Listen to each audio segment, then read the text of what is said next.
할렐루야. 다음주 금요 예배 가운데 나오신 여러분을 사랑하고 축복합니다.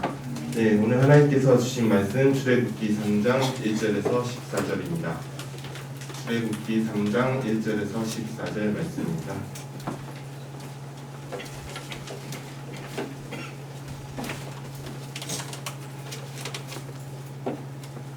네, 다 찾으신 줄로 알고 함께 교독하신 후에 마지막 장 같이 읽겠습니다. 모세가 그의 장인 미디안 제사장 이드로의 양들을 치더니 그때를 광야 서쪽으로 인도하여 하나님의 산 호렙에 이르매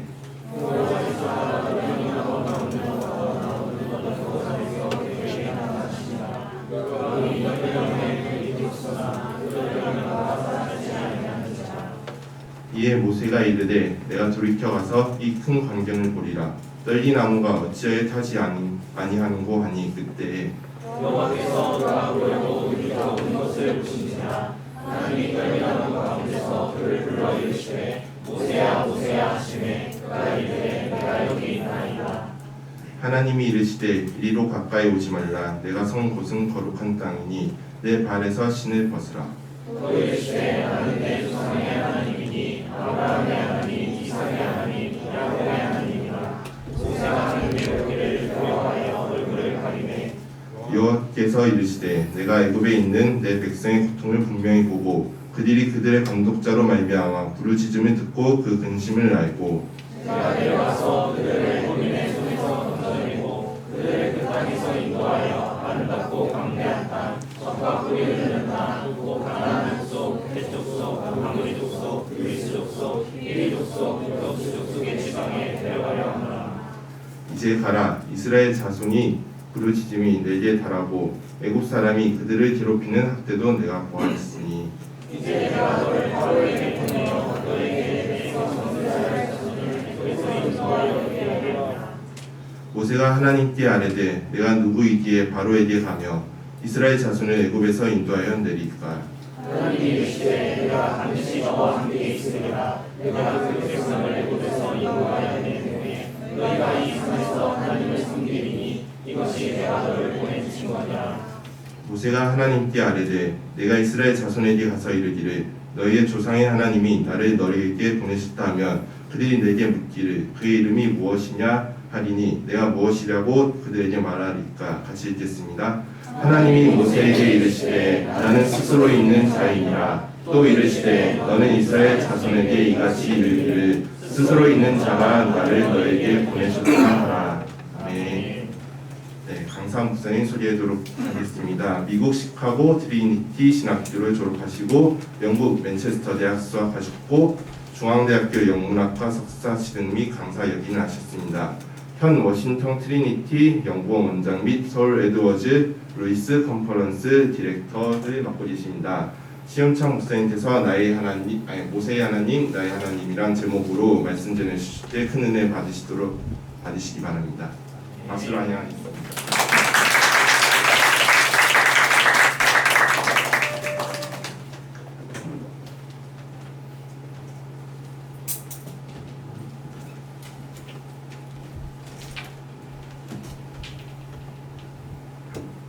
가장 중요한 거 소개 안 하시는데 농문과 8학번 우리 기도학생 출신 가장 중요하죠. 두 가지 얘기하고 제가 말씀을 진행하겠습니다. 제가 전에 한번 첫 번째는 말씀드렸던 것 같아요. 근데 제가 보면 꼭 같이 나누고 싶은 내용입니다. 첫 번째는 제가 우리 형제들을 볼 때마다 제가 늘 감사하고요. 오늘 이렇게 또 불러주셔서 감사한데 제가 이제 한국에 들어오면 이제 우리 동문들도 만나고 우리 형제자매들 친구들도 만나고 후배들도 만나고 그래서 이제 목회자들도 만나고 일반 형제자매들도 만나고 다 여러분들의 선배죠. 만나면서 공통적으로 얘기하는 건 뭐냐면 기도학생에서 배우는 것이 너무너무 귀하다는 거죠. 심지어 목회자들 거의 90%가 제가 만나면 90% 거의 100% 정도가 다 뭐라고 하겠냐면 신학교에서 가르쳐주지 못한 것을 기도학생에서 가르치는 거예요. 신학교에서는 뭐냐면 신학만 가르쳐주거든요, 실질적으로. 근데 우리 기도학생관에서 뭐 합니까? 기도학생에서는 예를 들어서 전도하는 거, 찬양하는 거, 그죠? 기도하는 거, 말씀 보는 거, 그죠? 구체적으로 우리가 그 다음에 서로 소그룹 우리가 스터디하는 거, 또 맨투맨 했던 거, 요새 어떻게 이제 진행되는지 모르지만 그런 것들이 구체적으로 진행되고 있는데 신학교에서는 그런 거 안 가르치거든요. 심지어 제가 신학교 이제 시카고 있을 때 저랑 같이 공부했고 저랑 같이 교회에서 있고 지금 이제 그분이 오셔서 저기 한 신학교 교수인데 그 양반이 저한테 그러더라고요. 저는 신목사님이 부럽다고. 뭐가 부러워니까 자기는 대학교 때 그 캠퍼스 그 활동을 안 했기 때문에 굉장히 부럽다고 얘기해요. 근데 그게 그분만이 아니라 많은 분들이 사실 그런 거예요. 목회자만 아니라 일반 성도들도 사실 굉장히 부러워하는 거예요. 그 포인트는 뭡니까? 여러분, 우리 기도학생이 하나님 앞에 이렇게 훈련받는 거 캠퍼스 동안에 여러분 인조리 하시고 프라이드를 가지라고 얘기합니다. 아멘? 네, 두 번째는 뭐냐면 제가 이제 미국에서 이제 공부하면서 신학교 이제 이렇게 학교를 이제 어플라이 할 때마다 제가 늘 잊지 않고 쓰는 게 뭔지 아십니까? 제가 우리 기도학생에서 활동했던 거, 생활했던 거에 대한 어떤 그런 늘 간증이 있습니다. 그래서 여러분이 지금 여기서 하는 이 훈련과 여기서의 하나님 앞에 받는 이 은혜가 하나님 앞에 너무너무 귀한 거예요. 이건 저만의 간증이 아니라 사실 우리 많은 선배들의 간증일 겁니다. 여러분이 특별히 여름 동안에 또 여러분 4년 동안 여기 있는 동안에 하나님 앞에서 정말 최선으로 경주하셔서 하나님 앞에 선한 꿈들 꾸시고 경주하시고 하나님께서 반드시 여러분의 삶의 장래 가운데 여러분이 하나님 앞에 소망하는 대로 하나님께 더 좋게 인도하실 것입니다. 네, 잠깐 기도하겠습니다. 용기하신 아버지 하나님, 사랑하는 우리 형제자매들과 함께 오늘 말씀을 통해서 은혜 받기를 원합니다. 도전 받기를 원합니다. 주께서 말씀에 주옵소서. 성령께서 친히 말씀하셔서 우리 가운데 염려하고 근심하고 신음하고 특별히 최근에 이제 한국이 정말 학생들이 여러 가지 취업 상황으로 굉장히 어렵다고 하고 또 캠퍼스 상황이 전과 같지 않다고 합니다. 성령께서 이 시간에 그럼에도 불구하고 여전히 역사하시는 모세의 하나님이 나의 하나님인 것을 믿고 하나님 앞에 정말 하나님 어떤 상황에 있어도 복음이 우리를 결코 절망의 곳에서 머물지 않고 날마다 하나님의 은혜를 꿈꾸고 소망을 꿈꾸고 기적을 꿈꿨던 것처럼 믿음의 선배들의 삶이 우리의 삶이 될 수 있도록 축복하여 주옵소서. 혹시라도 말 못할 사정으로 마음 무거운 형제님이 있습니까? 신음하는 거 있습니까? 성령께서 이 시간에 치유해 주시고 말씀으로 위로해 주시고 주께서 터치하여 주시기를 원합니다. 하나님 앞에 다시 한번 일어나는 복된 시간 될 수 있도록 축복해 주옵소서. 예수님의 이름으로 기도했습니다. 다른 성도 여러분, 오늘 본문에서 이스라엘은 말 그대로 그들의 운명을 결정짓는 매우 역사적인 그리고 중대한 기로에 서 있습니다. 과연 430년간의 애굽의 종살이에서 과연 종지부를 찍을 수 있겠는가 라고 하는 이런 순간입니다. 결국 이 위기의 순간에 하나님께서 우리 모세를 부르십니다. 그리고 그 역사적인 출애굽을 완수하시고 약속의 땅으로 인도하시는 것을 우리가 보게 됩니다. 그런 형제자매들, 오늘 하나님 말씀을 통해서 모세를 부르신 하나님이 나의 하나님인 것을 여러분 그 은혜를 경험하시기를 바랍니다. 그래서 우리가 각자 경험하고 있는 남모르는 애굽의 종살이와 같은 그런 쇠사슬 같은 것이 있을 것입니다. 그것을 벗어나서 약속의 땅을 향해서 힘차게 나아가시기를 바랍니다. 오늘 본문의 형식을 우리가 잠시 보시면 일종의 소명의 내러티브라고 합니다. 소명의 스토리입니다. 무슨 얘기냐면 이사야 6장에서 이사야를 부르시는 장면이 나오죠. 그렇죠? 그 다음에 예레미야에서 1장에서 예레미야를 부르는 장면이 나옵니다. 이처럼 하나님이 부르는 장면을 우리가 보게 됩니다. 오늘 본문에서 보여주는 결정적인 전체 주제는 뭐냐? 한 가지 주제가 있습니다. 오늘 본문 전체를 통해서 우리에게 말씀하고자 있는 그 한 가지 주제는 뭐냐면 이것입니다. 성도는 하나님의 은혜를 받은 자라고 하는 것입니다. 성도는 하나님의 은혜를 받은 자다. 근데 이것도 삼중의 은혜를 받은 자입니다. 첫 번째는 뭐냐면 부르시는 은혜예요. 하나님께 우리를 각자 부르시고 그 다음에 때가 되면 부르십니다. 보내십니다. 보내시는 은혜예요. 세 번째는 뭐냐면 보내시되 혼자 보내지 않으시고 함께 하시는 하나님의 은혜입니다. 이런 삼중의 은혜를 받은 자라고 오늘 본문 우리에게 말씀하고 있습니다. 그럼 첫 번째 우리가 생각할 것은 뭐냐면 부르심의 은혜입니다. 한번 따라합시다. 성도는 하나님이 부르신 인생입니다. 아멘.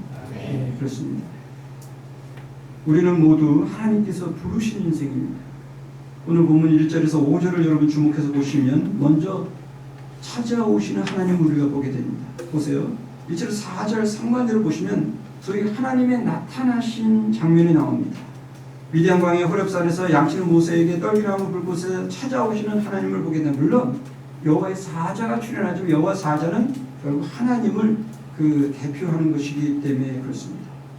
모세는 그 나무에 불꽃은 있지만 타지 않는 것을 신기 여기고 가까이 가게 됩니다. 주목할 점은 떨기나무나 모세 모두가 보잘것없는 존재라고 하는 것입니다. 평범하고 보잘것없는 인생에게 하나님께서 일방적으로 먼저 찾아오신다라고 하는 것입니다. 그리고 말 그대로 부르시는 하나님을 우리가 보게 됩니다. 4절 하반절부터 5절을 보세요. 그래서 주목할 건 뭐냐면 주도권이 변합니다. 그렇죠? 맨 처음에 모세가 있었는데 모세로부터 4절 하반절부터는 하나님으로 지금 변하게 됩니다. 떨기나무에서 모세를 부르신 하나님을 보게 됩니다. 모세야 모세야 매우 긴급한 상황을 지금 암시합니다. 내가 여기 있습니다 라고 대답합니다. 너의 선 곳은 거룩한 땅이니 네 발에서 신을 벗으라 라고 하나님 말씀하십니다. 하나님을 만난 모세를 보게 됩니다. 이것이 바로 부르시는 의미입니다. 여기서 우리가 생각할 수 있는 두 가지 교훈입니다. 첫째는 뭐냐? 성도는 하나님을 만난 사람이다. 인격적이고 구체적인 만남입니다. 한 형제가 있었습니다. 중대 캠퍼스 지금 영신공을 뒤에 5월에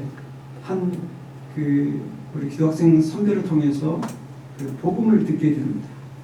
우리 예수 그리스도 영접하고 하루는 이제 새벽 기도를 여기 이제 우리가 아침 기도회 때 시편 말씀을 들으면서 그 말씀 앞에 통곡을 하게 됩니다.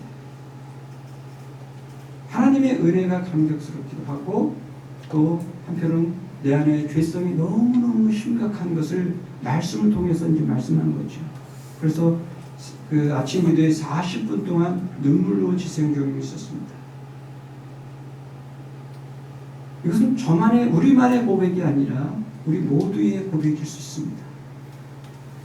하나님을 우리가 인격적으로 만났을 때 그러한 감격과 때로 우리의 그 죄로 인한 통곡, 그렇죠? 또 하나님의 은혜로 인한 통곡이 감격의 통곡. 그것을 우리 다 경험하는 것입니다. 이것이 성도의 신앙의 시작입니다.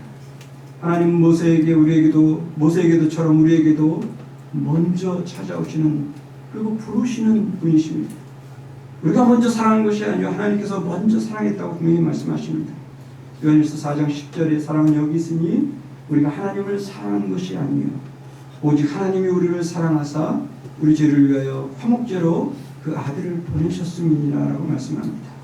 로마서 5장 8절에 우리가 아직 죄인 되었을 때 그리스도에서 우리를 위하여 죽으심으로 하나님께서 우리에 대한 자기 사랑을 확증하셨다.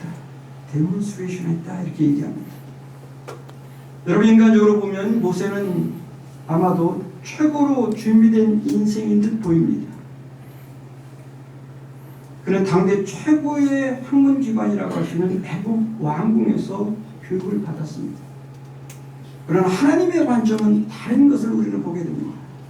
그것으로 충분하지 않다라고 하는 것이죠. 무슨 얘기냐면 미디안 광야에서 하나님과의 둘만의 만남이 없이는 출애굽의 대역사는 불가능하다는 거예요. 그렇다면 그리스도인의 생활의 시작은 무엇이냐? 하나님과의 인격적인 만남.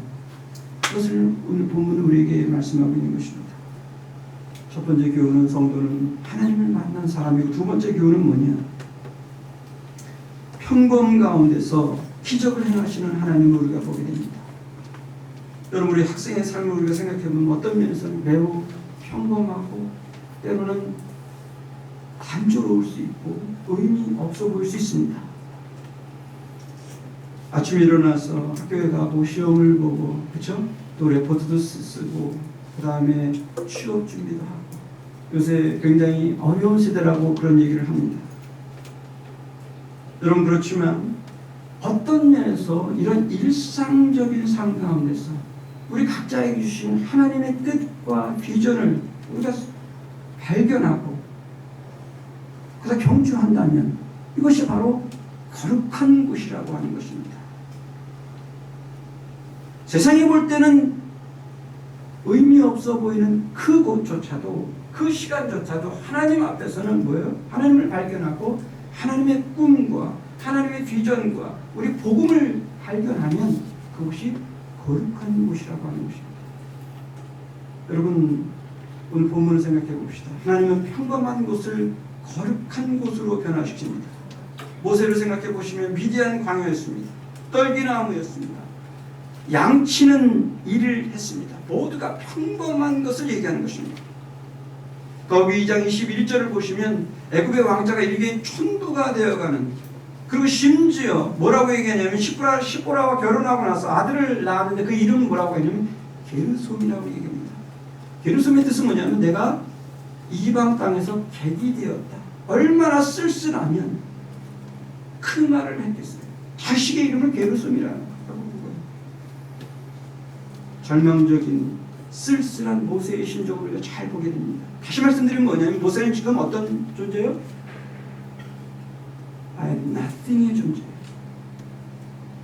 빈 털터리의 존재. 자, 근데 여기에서 하나님의 역사하는 시간입니다.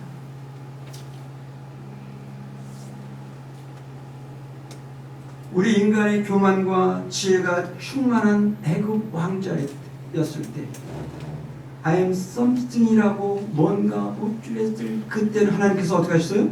침묵하셨어요. 그렇다면 우리 인간이 침묵할 때 하나님 기적을 베푸시고요. 우리 인간이 요란할 때 하나님은 침묵하신 거예요. 다시 말씀드립니다. 우리 인간이 침묵할 때 하나님은 기적을 베푸시고요. 우리 인간이 요란하고 뻑적지근할 때 하나님은 오히려 침묵하신다라고 하는 거예요. 하나님께서 일하기 시작할 때엔 미디안 땅, 떨기나무, 호렙산은 뭐야? 더 이상 평범한 땅이 아니에요. 절망의 땅이 아니에요. 거룩한 땅이 된 것을 우리는 보게 됩니다. 양치기요, 촌놈이요, 이 모세는 이스라엘의 대지도자로 등극하는 그런 역사적인 순간을 맛보게 되는 것입니다. 평범하고 쓸모없는 듯한 것과 그러한 인생이 하나님의 터치를 통해서 완전히 거듭나는 거예요. 찰스 콜식이라고 미국의 닉슨 대통령의 측근으로서 워터게이트 사건으로 결국 감옥에 들어갑니다. 당시 대통령의 측근은, 미국의 대통령은 최고의 권력을 가진 사람은 마찬가지였어요. 근데 하루아침에 감옥에 들어가게 됩니다. 흥미로운 것은 이분이 감옥에서 예수 그리스도를 만나게 됩니다. 그리고 평생을 프리즌 미니스트리, 감옥 사역을 하시고 얼마 전에 돌아가셨어요. 무슨 얘기냐면 이분에게는 감옥은 더 이상 절망의 땅이에요. 여러분, 일상적이고 또 평범한 것에서 하나님의 은혜를 여러분 경험하시길 바랍니다. 여러분 학교에서나 여러분 가정에서나 또 여러분 우리 교학생 활동을 통해서 그 속에서 역사하신 하나님을 맛보시길 바랍니다. 두 번째 은혜는 보내심을 받은 은혜입니다. 첫 번째는 부르시는 은혜, 두 번째는 보내시는 은혜입니다. 한번 따라합시다. 성도는 하나님의 대사입니다. 나를 부르신 하나님은 나를 또한 당신의 일꾼이요 대사로 부르십니다. 그리고 다음 주에 이제 전도여행 간다고 하는데요. 우리 하나님 때가 되면 우리에게 부르실 때가 있습니다. 6절에서 10절을 우리가 잘 보시면 이 내용을 우리가 볼 수 있는데 여기서 먼저 우리가 생각할 수 있는 것은 아픔을 아시는 하나님이십니다. 하나님께서는 이스라엘의 고통과 아픔을 알고 듣고 보셨다라고 7절과 9절을 통해서 반복해서 말씀합니다. 다시 말씀드려 하나님의 사랑의 모습을 의인화법을 통해서 우리에게 말씀하고 있는 것입니다. 그리고 하나님께서 때가 되면 약속의 땅으로 인도하시겠다고 약속하시는 8절을 보시면 한마디로 출애굽 이후에 가나안 땅으로 인도하시겠다라고 하는 하나님의 의지를 보여줍니다. 그리고 우리가 생각하는 10절을 보시면 보내시는 하나님을 결국 우리가 만나게 됩니다. 이제 내가 너를 바로에게 보내어 너에게 내 백성 이스라엘 자손을 애굽에서 인도하여 내게 하리라라고 결국 바로에게 모세를 보내게 됩니다. 결국은 모세를 통해서 출애굽을 하시겠다라고 하는 죄악의 땅 사탄의 통치에서 해방시키고 하나님을 예배할 수 있는 그런 예배할 수 있도록 인도하겠다라고 하는 하나님의 열심을 보여주고 있는 것입니다. 이 보내시는 하나님을 통해서 우리가 생각할 수 있는 교훈은 두 가지인데 첫 번째는 뭐냐? 하나님 성도의 아픔을 아시는 분이다. 이스라엘이 고통 중에 있음을 아신다고 얘기했어요. 제가 최근에 지금 이제 게스트하우스에 있는데 그 교회가 우리 동문 선배입니다. 장봉세 선배님이라고 그 교회에서 제가 이제 있게 되는데 청년들이 전체 특강을 해달라는데 제목을 목사님 N4 세대와 헬 조선 시대의 우리 청년들의 뭐 이런 거 해주세요. 뭐 점검을 해서 제가 그거 이해하느라고 굉장히 고생했습니다. 그러면서 한편으로는 마음이 아팠습니다. 그러니까 지금 우리 시대를 살고 있는 우리 형님자매들이 얼마나 좀 어려운 시대에 있는가라고 하는 것을 제가 생각했는데 여기서 오늘 포인트는 뭐냐면 하나님께서 첫 번째로 주시는 교훈은 뭐냐? 하나님께서 우리 아픔을 아신다는 거예요. 이스라엘의 고통 중에 있는 이스라엘 백성들이 애굽에서 지금 고통받고 있는 것을 어떻게 표현하냐면 내가 보았다라고 해요. 하나님이 구체적으로 얘기하십니다. 보았고 들었다는 거예요. 그리고 내가 내려가서 이렇게 얘기합니다. 그 얘기는 뭐냐면 여러분의 학업을 통해서 여러분의 장래에 대한 그리고 아까 얘기했던 그러한 지금 한국의 어떤 상황 가운데 어렵다고 할 때 하나님께서 여러분의 아픔을 어떻게 한다? 듣고 보고 여러분을 어떻게 하실까? 결국은 인도하실 것이라는 거예요. 그러니까 아픔을 치유하시는 하나님인 것을 우리에게 말씀하고 있는 거예요.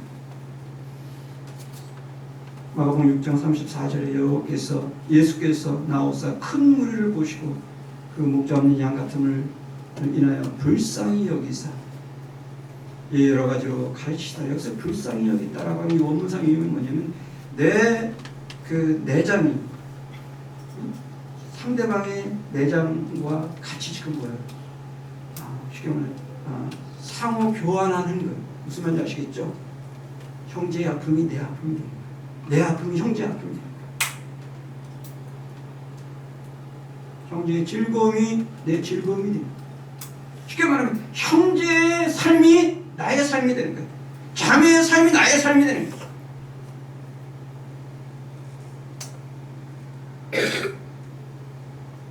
예배서 2장 4절 5절을 보면 긍휼이 풍성하신 하나님이 우리를 사랑하신 그 큰 사랑을 인하여 허물로 죽은 우리를 그리스도와 함께 살리셨고, 그렇죠? 그 큰 긍휼이라고 얘기했습니다. 큰 사랑. 여러분 이 큰 긍휼과 큰 사랑의 그 하이라이트가 뭐겠어요? 십자가의 사랑입니다. 그렇죠? 십자가야말로 하나님 사랑의 절정을 얘기하고 있는 거예요. 여러분 죄로 죽을 수밖에 없는 저와 여러분이 아무 조건 없이 십자가에서 돌아가시는 거예요. 저를 위해서, 우리를 위해서. 그러면 이 큰 사랑의 앞에 우리가 붙들려 사는 것, 우리 믿음의 선배들의 고백이기도 해요. 죽음 앞에서 이길 수 있었던 것, N4 세대와 또 헬 조선의 시대를 산다고 할지라도 우리가 충분히 복음 때문에 일어날 수 있는 이유가 뭐겠어요? 하나님의 십자가의 사랑. 만약에 이렇게 얘기하겠습니다. 내가 하나님의 복음을 알고 십자가의 사랑을 아는 상태에서 여전히 N4 세대와 헬 조선의 시대에 내가 절망한다면 그건 가짜입니다. 내 신앙이 가짜라고 하는 거예요. 만약에 내가 하나님의 은혜를 철저히 경험했다면 내가 아무리 N4 세대를 경험하고 내가 절망을 경험한다고 할지라도 거기서 일어날 수 있는 것이, 그것이 복음이에요. 그래야 그래요. 그게 저의 얘기가 아니라 우리 성경에 나온 믿음의 선배들의 공통적인 고백이에요. 여러분 바울과 실라를 생각해보세요. 옥중에 있었어요. 그렇죠? 깊은 옥중에 있었습니다. 무고하게 들어갔어요. 깊은 옥중에서 지금 뭐 절망의 상태예요. 어둡고 컴컴한 감옥이었어요. 절망이었어요. 그렇죠? 다 옆에 있는 사람들 뭐 했겠어요? 찬양했겠어요? 절망하고 저주하고 거치는 말들이 나왔을 거예요. 모든 사람들이. 그렇죠? 그 안에서. 근데 바울과 실라는 뭐였어요? 한밤중에 무슨 소리가 났다고 그랬어요? 찬양의 소리가 났어요.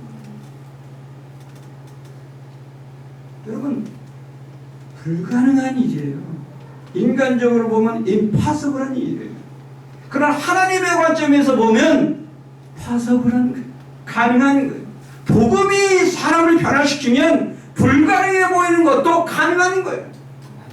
그렇다고 해서 물론 N4 세대와 지금 헬 조선의 시대를 우리가 무조건 무시할 수 없죠. 그럼에도 불구하고 중요한 건 뭐냐면 근본적으로 복음을 경험하면 그런 상황 속에서도 일어날 수 있는 거예요. 우리가 거기서 함몰되면 안 돼요. 속으면 안 돼요.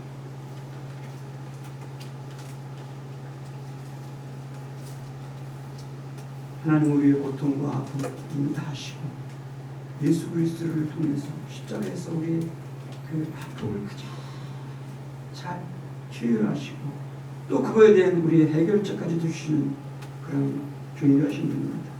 두 번째 교훈이 이것이에요. 성도는 하나님의 대사라고 하는 것입니다. 다음 주 우리가 말대로 전도여행을 하는데 우리가 특별히 우리가 이렇게 나옵니다. 하나님께서 예수님을 보내시는 것입니다. 그렇죠? 예수님을 보내시면 예수님께서는 제자들을 보냅니다. 그리고 우리들도 보내는 거예요. 성령 통해서. 그럼 우리들이 하는 모든 것들은 뭐예요? 결국은 하나님의 이름, 그리스도의 이름으로 하는 중차대한 일이에요. 그러니까 우리가 엠베서더라고 하는 개념을 하잖아요. 대사예요. 우리 하나님의 대사예요. 그리스도의 대사예요. 그리스도의 향기라고 얘기했잖아요. 그러니까 여러분들이 하는 모든 일들은 학교에서나 가정에서나 또 여러분이 전도여행을 가건 안 가건 어디서 무슨 일을 하고 공부할 때도 마찬가지입니다.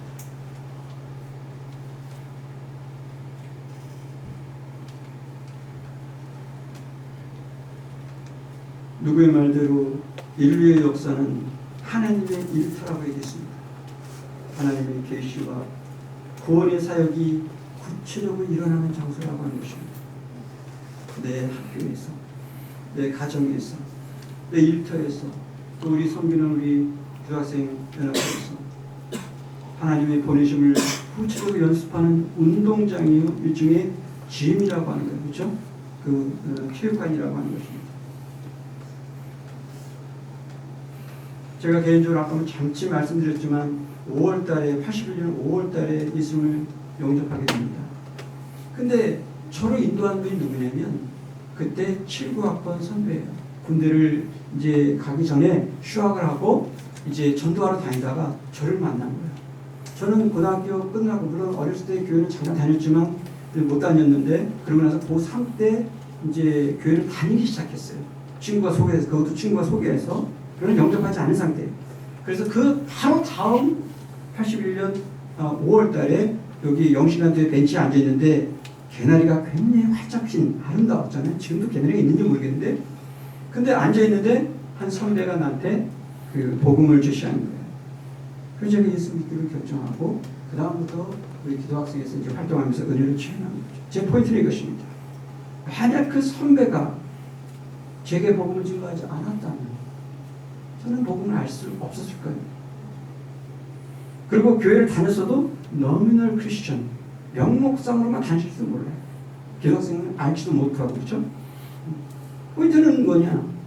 우리가 그 선배의 하나님 앞에 붙들린 바 돼서 증거했던 단순한 순종이 저와 또 주위에 있는 그런 믿지 않는 사람들이 하나님 앞에 나올 수 있는 기회가 되는 거죠. 하나님께서 우리 각자에게 하나님 대사로 부르십니다. 때가 되면 그렇죠?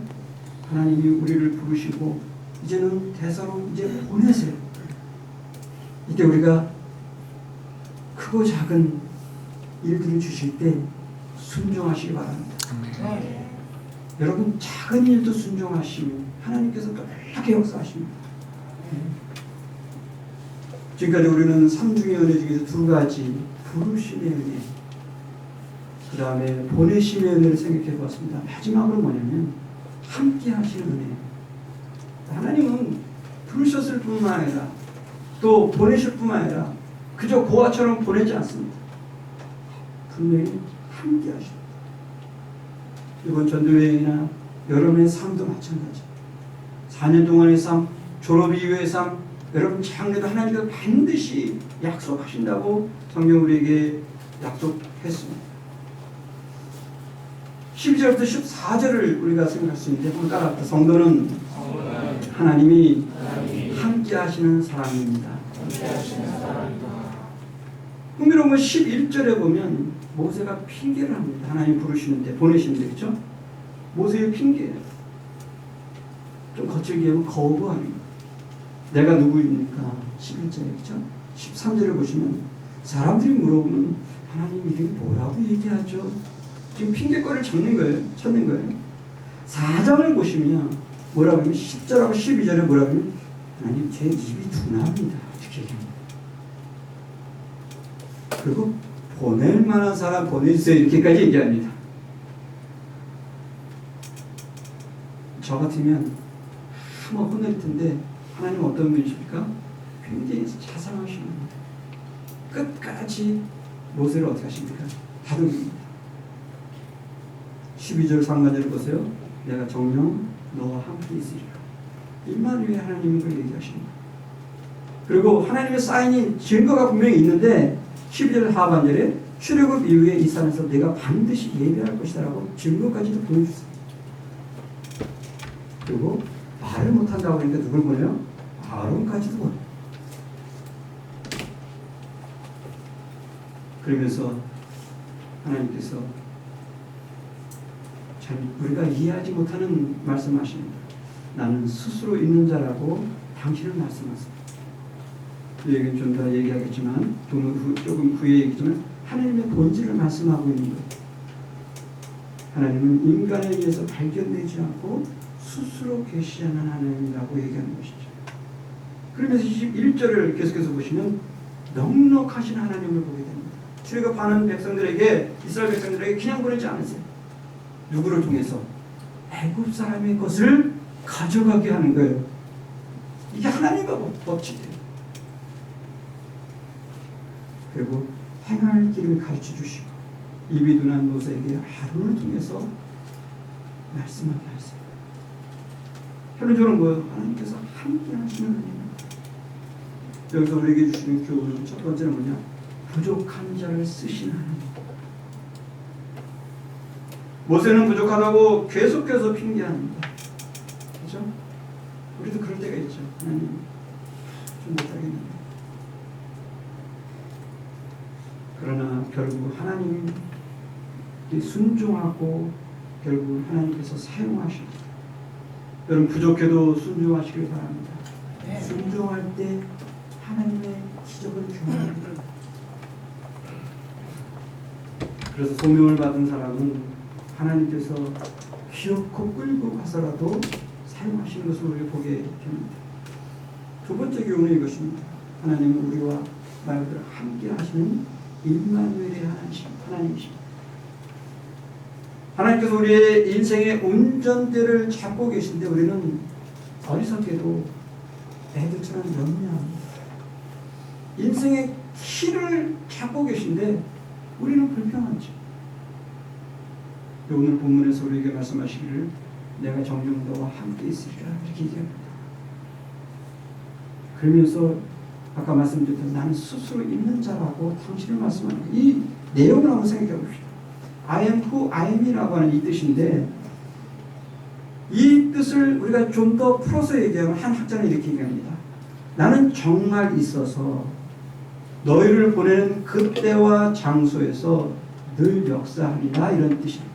무슨 얘기냐면 지금 모세가 만난 하나님은 과거만의 하나님이 아니라 지금 여전히 네 앞에서 역사하는 살아있는 살아계신 하나님인 것을 모세에게 지금 말씀하고 있는 거예요. 그렇다면 모세에게 말씀했던 이 하나님께서 지금 여전히 지금도 우리 가운데 역사하고 계신 것을 우리는 확신해야 합니다. 여호수아서 1장 9절 하반절에서 마음을 강하게 하고 담대히 하라. 두려워 말며 놀라지 마라. 내가 어디로 가든지 내 하나님 여호와가 너와 함께 하시느니라고 말씀합니다. 요한복음 13장 1절 하반절에 예수께서 자기 사람을 사랑하시되 끝까지 사랑하셨다고 얘기합니다. 그럼 하나님께서 임마누엘 되셔서 여러분이 하는 모든 일에 그냥 보내지 않으시고 결단코 함께 계시고 임마누엘 되셔서 여러분을 격려하시고 위로하시고 여러분을 성령을 통해서 계속적으로 여러분을 돕고 중보하고 계신 것을 잊지 마시기 바랍니다. 여러분 결론입니다. 이번 한 해 또 이번 한 주 여러분의 장래가 정말 하나님께서 주신 성도의 은혜, 모세의 하나님이 나의 하나님이 이 은혜를 날마다 그리고 평생 맛보시기를 바랍니다. 여러분 혹시 바닷속을 한번 보셨는지 모르겠습니다. 스노클링이라는 거 알죠? 이렇게 물 안경하고 들어갑니다. 전 수영을 잘 못하는데 어쨌든 한번 제가 이제 밤에 오래전에 한번 들어가 봤습니다. 근데 바다 속이 너무너무 아름다워요. 여러분 혹시 기회가 되면 보세요. 너무너무 아름다워요. 제가 한 1시간 정도 갔는데 전에 경험하지 못한 바닷속을 보게 됩니다. 근데요, 우리 하나님의 은혜의 세계, 이건 더 광대하고 더 아름답습니다.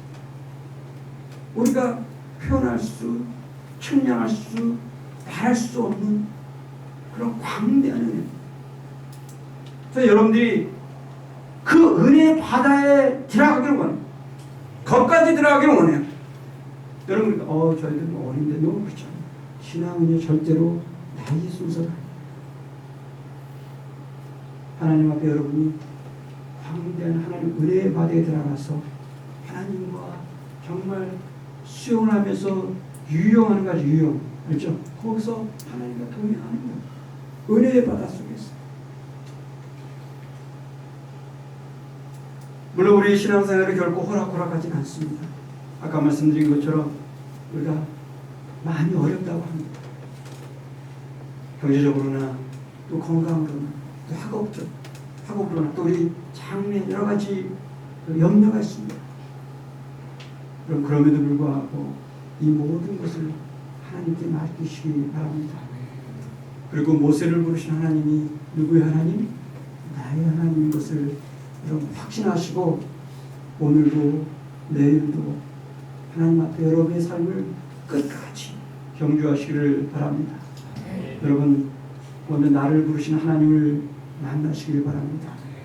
평범하고 아무 의미 없어 보이는 그곳 그 장소가 하나님의 기적을 경험할 것입니다.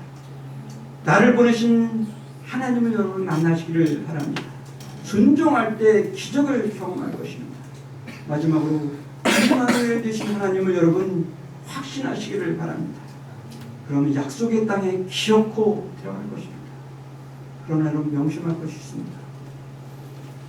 작은 일, 평범한 일, 지금 하나님께서 내게 주신 이 작은 일을 있다면 그걸 여러분 성실하게 최선을 다해서 주 앞에 섬기시기를 바랍니다.